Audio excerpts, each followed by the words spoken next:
Čaute ľudia, tuto je druhá ochutnávka s kamarátom. A je to veľmi špeciálny host. A príde tu o 3, 2, 1. Čaute ľudia, mňa už poznáte. Môj YouTube kanál sa volá Peter Adamo. Nepoznáte ho, ale okej. No a ideme ochutnať v tomto šorte tieto poky. Vyzerá to nejako tak. A Peťo prvý ochutná. Vyber si. Ešte počkaj, to ochutnáme. Ale čo robíš? To nejde dobre. Daj to sem, musím to ja vybrať, lebo on je ochutný.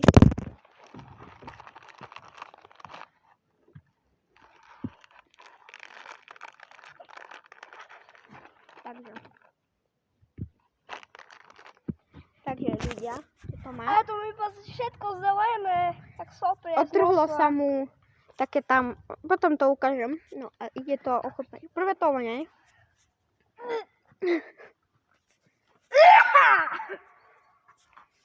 No a teraz ochutnaj. Ľudia, do chutí, aký by sa ma tam vyšiel pes. Dobre, a teraz na to idem ja. Takže, ale vy už asi viete, ako ja na to mám reakciu. Ešte mu dáme tú kvorku.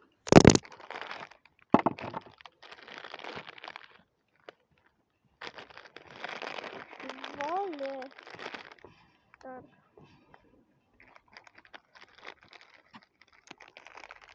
Takže tuto má kvorku na Peťo. Tak.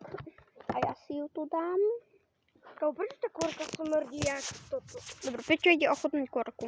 Ľudia, tá kôrka je tyčinka normálna. No a dávaj. Normálna tyčinka. Dobre, takže teraz ja to ochutnám. Vy už viete, akú ja na to mám reakciu, ale idem na to zase. Dobre, ide kusať.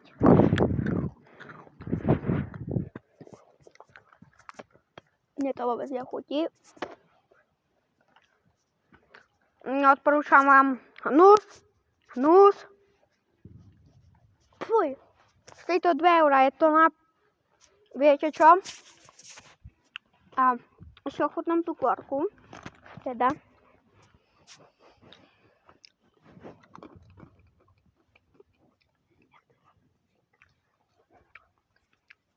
Je to normálna ako tyčinka, ale na konci to má také... Na konci ako normálna tyčinka, ale na začiatku ako... No na začiatku to je ako to zelené, kus, tam to cítieť a potom je to ako normálna tyčinka, takže zatiaľ čau.